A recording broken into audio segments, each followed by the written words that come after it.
this really comes from a place of being in Asian family, Asian home. I can sometimes see, like, when you are brown and you have like a huge amount of family involved, there's lots of opinions. So this is a video on how to necessarily hone that in, be sure of yourself, make sure that you are doing you and you're happy with the decisions that you make when it comes to your baby.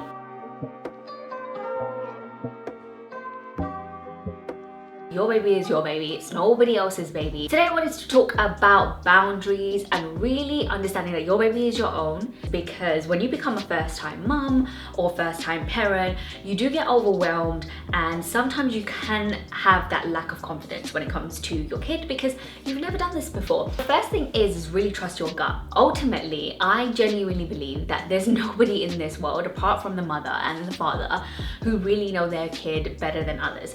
I think a lot of the time is that when we're first-time parents, we go to other people for advice, or we go to other family members for advice because we're not necessarily sure about what we're doing. But ultimately, like, trust your gut. Like, I think they tell you that from the moment you like become pregnant, in terms of any worries, anything that you might have, is like really trust your gut. Now, you may think to yourself, like, how do you know when to trust your gut or not? But there will be certain things that I 100% know. Like, you will be like disturbed in a certain way, or you know, they don't like being held in a certain way. I remember my nephew and even my daughter actually used to love being held with their face downwards, and it looked like from an external person's perspective that the baby was being suffocated. They had the space to breathe below, but they just loved being like upside down. They love being held like that. So there are certain things that you know, as long as your baby is being safe, you know that you're doing the right thing for them. Secondly, you need to be taking control of your baby and the baby in the situation. So what I mean by that is that everybody can kind of help out in your family, whoever your village is, you know, your mother-in-law, your mother, your family members, your sisters, your brothers, whoever it may be. They can be involved in helping with the baby. But what I would really say to you, and a big piece of advice, is actually you're the person in charge and you're the person in control. My biggest piece of advice in all of this is get your family and get your village who are helping you in the habit of asking you if things are appropriate or not. So for example, like if your baby is sleeping and taking a nap in the living room, you should have a set standard that, you know, it's just a courteous thing for people to ask you before picking up the baby or disturbing the baby. If you've grown up in an Asian family, you'll know sometimes boundaries are not necessarily met. Both me and my husband have been very lucky in terms of our family. We've been able to just pretty much say, these are our rules, this is what we expect from you guys, and they're happy to follow it. But I also know that I've spoken to a lot of my friends and people along the way who have been like, oh, well, I don't feel comfortable telling this person this and I'm telling this person that. You know, people just come in and take over and it's like not their kid. It's your kid.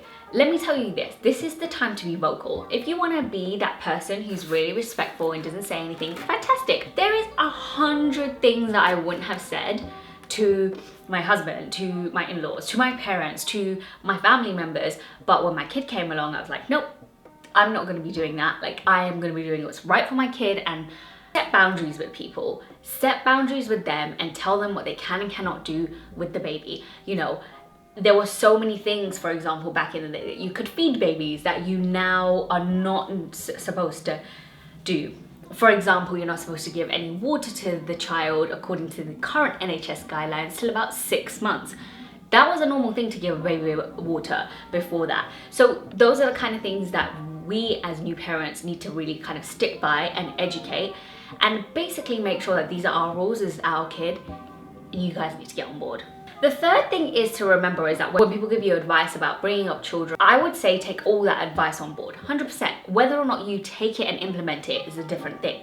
And the reason why I'm saying this is because you'll get a lot of advice, especially when you're first time parent. You'll also go out and look for advice. You'll look on the internet, you'll speak to your friends. Bless my mum, like I would ask her for a lot of advice and she'd just turn around and be like, oh, well, I don't really remember what happened. You also got to remember, when it comes to the elder generation, like they had kids 20, 25, 30 years ago. It's a very different time to have a kid now. So one of the best things that I can say is that look at the advice, look at the person who's giving it and look how valid it is. And also think to yourself, is that advice okay to use now? The reason why I wanted to really make this video is just to be like, when I became a first time mum, I wasn't 100% sure on how I should be bringing up my kid. I wasn't 100% sure on, you know, what the boundaries were. I was always asking a lot of people. I find the best people to get advice from are people who have had kids in the last 2 years.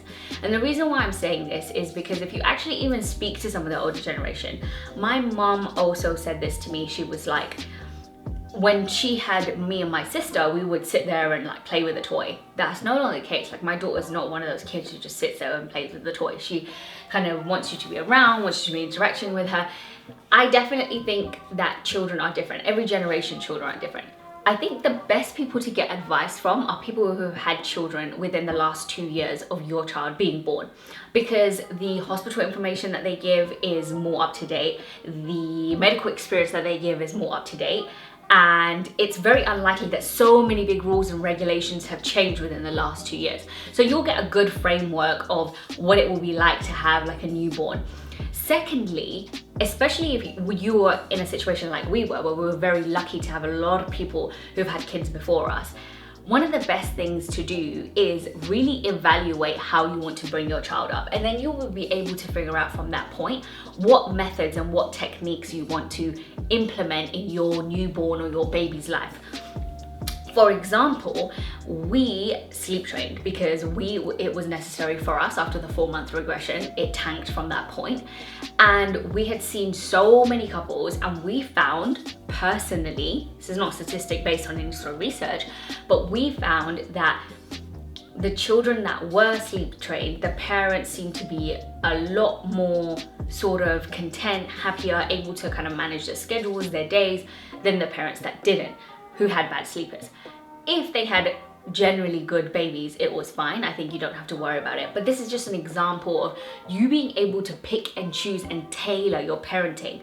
So that's why I would say, yeah, the people who have had babies within the last 2 years are probably the best for you to get advice from, and for the best for you to get some sort of framework in terms of how you know if you're doing the right thing or the wrong thing.